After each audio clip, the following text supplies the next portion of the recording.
कहीं ना कहीं आप सभी ने सुना होगा कि कहा जाता है कि बेटी तो पराई होती है ना? तो ऐसा नहीं होता है। इस सोच को मुझे लगता है कि कहीं ना कहीं बदलना चाहिए, या इस सोच तो बिल्कुल सही है कि बेटी कभी पराई नहीं होती है, बट ऐसा बोला जाता है। तो मैं चाहता हूँ कि ऐसा बोला भी ना जाए, और क्यों ना बोला जाए उसको कुछ लाइन में मैंने डाला है।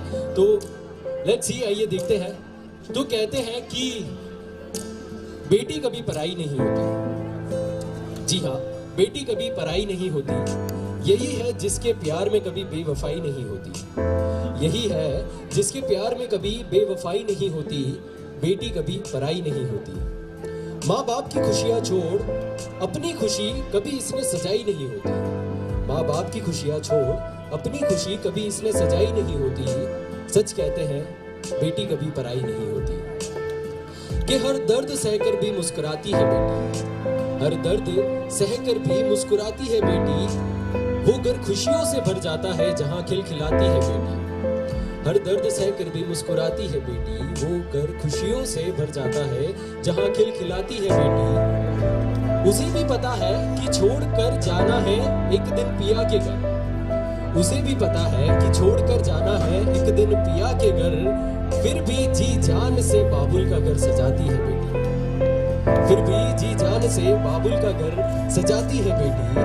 और पिता की टेंशन हो या माँ के कमर का दर्द, पिता की टेंशन हो या माँ के कमर का दर्द, खुद को घर के हर जख्म का मरहम बनाती है बेटी। अगर सही बात है, बिल्कुल सही बात है, बहुत बड़ी बात है। ये सोचिएगा कि पिता की टेंशन हो, कुछ भी टेंशन हो सकती है, बिजनेस की टेंशन होती है, बहुत सारी टेंशन लेके एक पिता जीता है।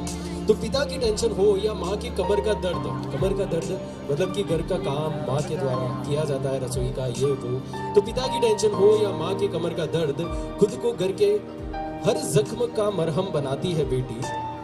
और कुछ अंतिम लाइन, और जान होती है ये घर की, इसलिए इनकी कभी हंसकर विदाई नहीं होती। जान होती है ये घर की, इसलिए इनकी कभी हंसकर विदाई नहीं होती। याद रखिएगा साहब, बेटी कभी पराई नहीं होती। बेटी कभी पराई नहीं होती। Thank you so much. और इसी के साथ ढेर सारी शुभकामनाएं मेरी तरफ से आपके परिवार को, और आपको ढेर सारी खुशियां मिले, और आप जिस पिया के घर में भी बहुत अच्छे से रहें, खुश रहें, आबाद रहें। थैंक यू सो मच, और हमेशा आपका ये रिश्ता ऐसे ही बना रहे। Thank you so much ladies and gentleman. एक बार जोरदार तालियां हो जाए इनके